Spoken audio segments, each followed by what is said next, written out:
Hello, people, YouTubers. I'm looking at Aaron. I already sent my Teenage Mecha Ninja Turtles reaction. My throat is terrible. I think I'm getting a cold. So that sucks. That's why my voice is just ugh. Also, next week I'm gonna be gone for most of the week, from Friday through Thursday. I mean, not Friday. What am I saying? Monday through Thursday. And you're probably asking, what are you doing those days? Well, me and my school are going on a trip to Destin, Florida. It's like one of those mission trips and whatnot. So, all the videos I will be doing will be pre-recorded, as I usually do. Not sure how the Wi-Fi is in Florida. Hopefully it's decent. That way I can upload these videos. And yeah, it's a quick little announcement. Anywho, review time. Even me being sick doesn't stop review time. Nothing stops review time unless it's something completely out of my control. And it is a Dr. Seuss anime. We already did the Lorax, so we might as well do the one that came before this. Horton Hears a Who. Or Dr. Seuss's Horton Hears a Who. This one is different from all the other Dr. Seuss movies. Well, at least the two previous ones, The Grinch and Cat in the Hat. Mainly because unlike those movies, this is animated. And like Grinch and Cat in the Hat were live action. They made this animated because the disaster that was Cat in the Hat. Dr. Seuss's widow, she said herself, there'll be no more live action adaptations of, Dr. Seuss's work. So they had to go the animated route, which is probably for the best. And also, just a little fact, Grinch, Cat in the Hat, Lorax, and even the new Grinch, they're all distributed by Universal. This one was not. This was distributed by Fox and made by Blue Sky Studios. Blue Sky Studios. Studio made all those Ice Age movies that just got worse and worse and worse and worse and worse. They also did the Rio movies, Peanuts movie, Ferdinand, Epic, Robots. I think I just named them all. Yeah, I think I did.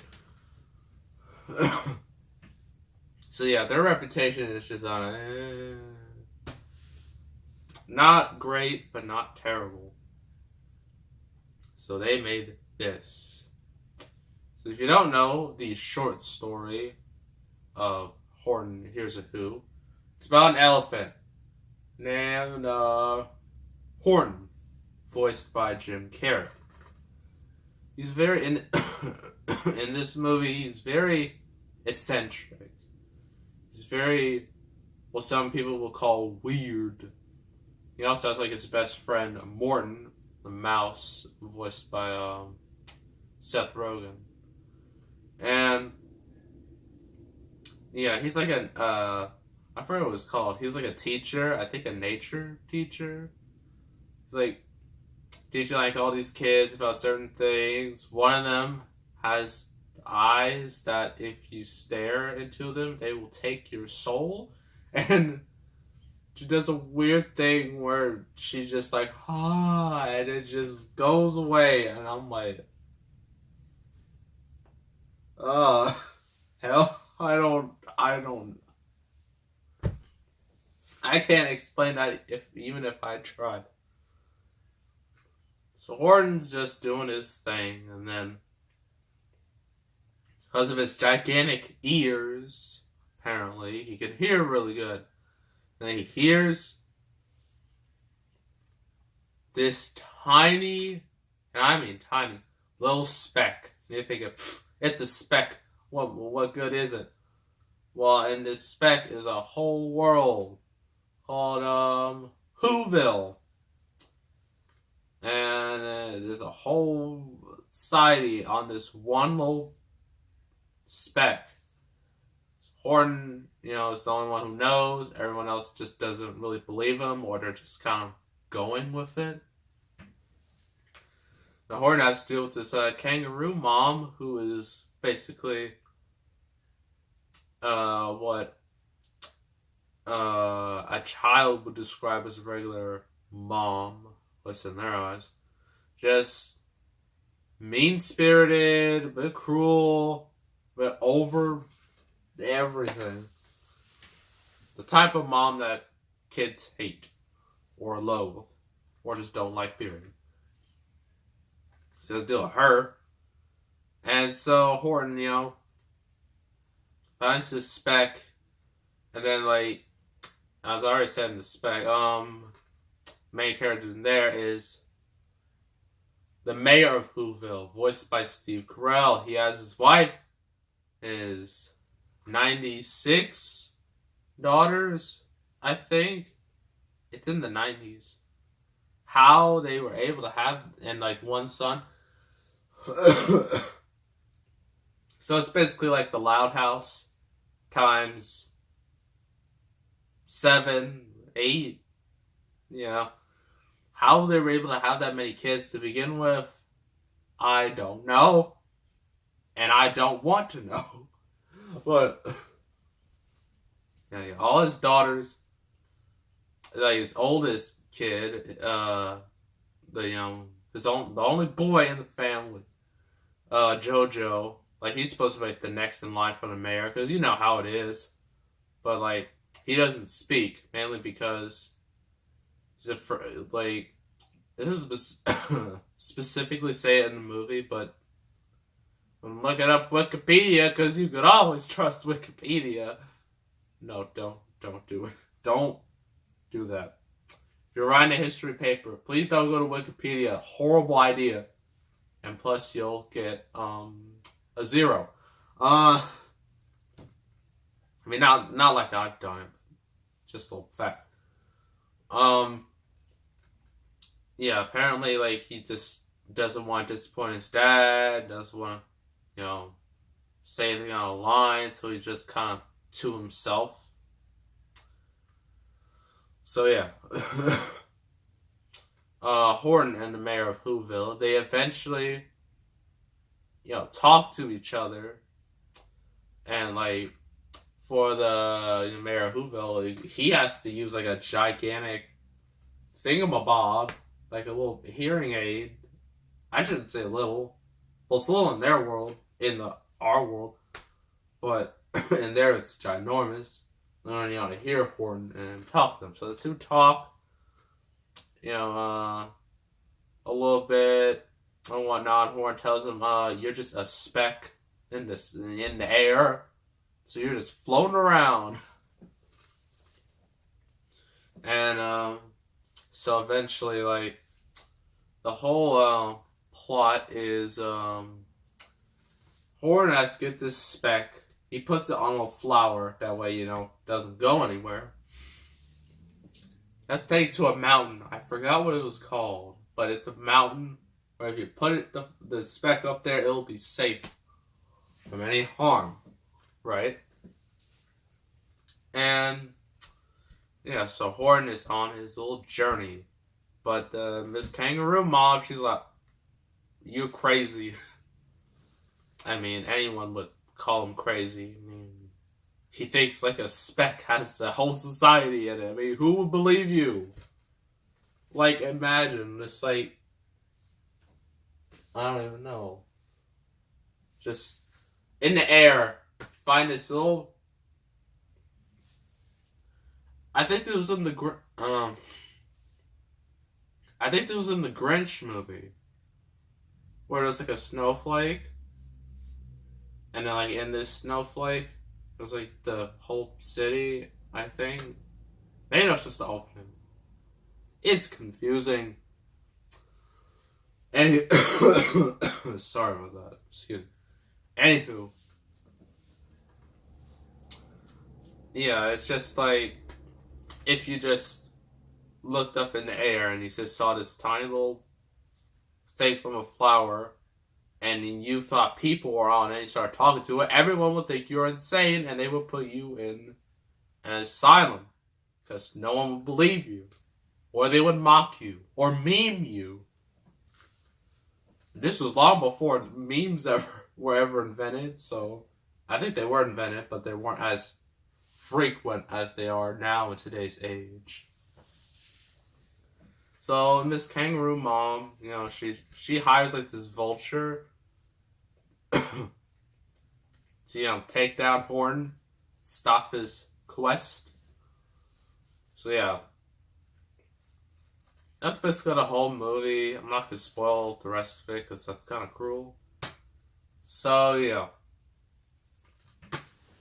Before we mention anything about the pros and the cons and all that, we cannot forget the anime.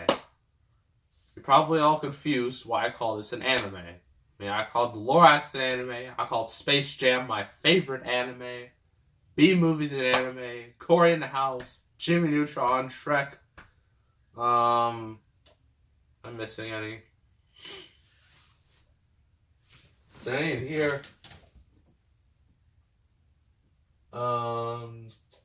Nothing here at the moment. Yeah, I don't see any real anime in here. Ghost in the Shell, no. That's an abomination. No, that's not an anime. This movie is an anime because this movie actually, in the movie, has like a 1-minute scene devoted to an anime, style sequence of like Horton like being the ultimate hero and whatnot, and everything is so anime, just like the sound effects, the way characters look, the way everybody sounds, like. It's very true to anime. It treats it with respect. That was back in the day, so people looked at that and they were just like, why is an anime in a Dr. Seuss movie? That makes no sense. That should not be in here. Well, in today's age, it makes perfect sense because everything's an anime, and this only embraces the anime. So hopefully, because of this review or something, people will finally consider this to be an anime, like the Lorax and B-movie and all the others I said. So yeah, had to talk about that because it's unavoidable. So pros and cons. Pros, this movie has very nice animation, it's very colorful, the way Dr. Seuss movie should be. Very unique looking. It's just nice to look at. Voice acting is very good. Big props to everyone involved. Jim Carrey, Steve Carell. They did a really good job, in their roles. In terms of cons, I guess some would say, the story is so predictable. It just goes the typical route. I mean, that's what the book did. You expected to change the ending completely? I think it did. But not to, like, an extent. Or, I think these Dr. Seuss books, they are super short. Super duper short. So you gotta add stuff. I mean, most book to film adaptations, you gotta remove stuff. This time you gotta add stuff. So I don't really blame them for adding stuff, because you gotta fill out that runtime, but still, it's a little cliche at times, and, it's for kids. It's G-rated. When was the last time you saw a G rating? Cars 3? Movie was trash. I mean, if you like Cars 3, then good for you, but personally, I hated it. So, overall, I give Horton Hears a Who a 7.5 out of 10. 7.5 out of 10. It's definitely considered by many to be the best Dr. Seuss movie, and I would agree. Personally, in terms of enjoyment factor, this is tied with, the Jim Carrey Grinch. And I really want to review. Sorry, I really want to review that, but I don't have it. And I think it would be best to review it when the new Grinch comes out this November. That'd be the perfect time to do it. So that's like a long while from now. Yes, 7.5 out of 10. Highly recommend it if you're a Dr. Seuss fan. Definitely treats, source material with more respect than the others. So yeah, Horton Hears A Who. Next review is an Oscar winner, Best Picture Oscar winner. And there are plenty of those. But you're probably asking which one. We're doing the most recent one. Described as a fairy tale about a love story between a mute woman and a fish man. And they have sexy time. Shape of Water. That is the next review. So, look forward to that. So make sure to subscribe, like this video, leave a comment. I'll see you all next time. Sorry, I'm just terrible at the moment with my throat and just ugh. Hopefully it goes away soon. It should. And I am out.